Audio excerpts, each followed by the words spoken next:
ঢাকা বিশ্ববিদ্যালয়ের হলগুলো এখন অনেকটাই ফাঁকা। বিশ্ববিদ্যালয়ে অনির্দিষ্টকালের জন্য বন্ধ ঘোষণার পর সন্ধ্যা ৬টার মধ্যে হল ফাঁকা করার নির্দেশ দেওয়া হয়। সেটি মেনে রাতের মধ্যেই হল ছেড়েছে বেশিরভাগ শিক্ষার্থী। ঢাবি ক্যাম্পাস এবং হলগুলোর সবশেষ অবস্থা জানাচ্ছেন সহকর্মী মনিরুল ইসলাম। 6000 mAh ব্যাটারির one and only Power Master NextG N73। আমি এই মুহূর্তে আছি ঢাকা বিশ্ববিদ্যালয়ের আলোচিত সেই বিজয় একাত্তর হলে, যেখান থেকে সূত্রপাত হয় কোটা সংস্কার আন্দোলনকারীদের সাথে ছাত্রলীগ, পুলিশ বা তার বিরোধীদের সংঘর্ষের সূত্রপাত যেখানে হয়।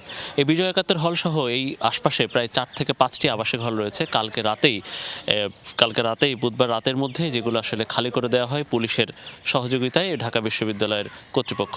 আমরা শুধু দেখছি যে প্রতিটি হলে কোনো কক্ষে আসলে একজন করে শিক্ষার্থী নেই। আমরা দেখছি যে শিক্ষার্থী বারান্দায়, করিডোরে বিভিন্ন কাপড় ঝুলে আছে। ছাত্রলীগদের বিভিন্ন নেতাকর্মীর হলের রুম ভাঙচুর করা হয়েছিল, তাদের আসবাবপত্র ফেলে দেওয়া হয়েছিল, সেগুলোর টুকরা আমরা হলের সামনে দেখতে পাচ্ছি। বিজয় একাত্তর হলের পাশেই রয়েছে জিয়া হল, তার পাশে রয়েছে বঙ্গবন্ধু হল। প্রতিটি হলেরই এরকম প্রধান ফটকগুলো আটকানো। হলের যারা কর্মচারী রয়েছেন তারা সেখানে অবস্থান করছেন। আবাসিক শিক্ষকরা তাদের যার যার কোয়ার্টারে এবং হলের প্রভোস্টরা যার যার কোয়ার্টারে রয়েছে। জিয়া হল ছাড়াও এর পাশে রয়েছে জসিমউদ্দিন হল, রয়েছে মহসিন হল, সূর্য সেন হল। সবগুলো হলেরই আসলে একই অবস্থা। কোনোটাতে আমরা কোনো শিক্ষার্থীকে দেখতে পাইনি। আসলে বলা যায় যে ঈদের দিনে ছুটিতেও এই ঢাকা বিশ্ববিদ্যালয়ে কিন্তু এর থেকে বেশি লোকজনের সমাগম থাকে। কিন্তু এই গতকালকের ঘটনার পর থেকে, আবাসিক হল বন্ধ এবং ক্যাম্পাস বন্ধের পর থেকে, সিদ্ধান্তের পর থেকে কালকের বুধবার রাতের মধ্যেই এই হলগুলো একদম ফাঁকা করে দেওয়া হয়েছে।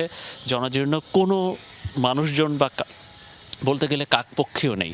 আমরা যানবাহনগুলো বা বাইক বা শিক্ষার্থীদের যেসব যানবাহন থাকে সেগুলো আমরা দেখতে পাচ্ছি, কিন্তু কোনো শিক্ষার্থীর অবস্থান এই মুহূর্তে নেই।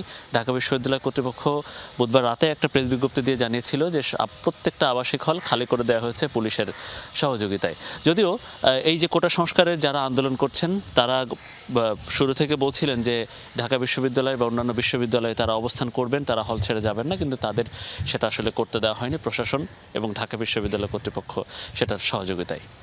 মনিরুল ইসলাম, যমুনা নিউজ, ঢাকা।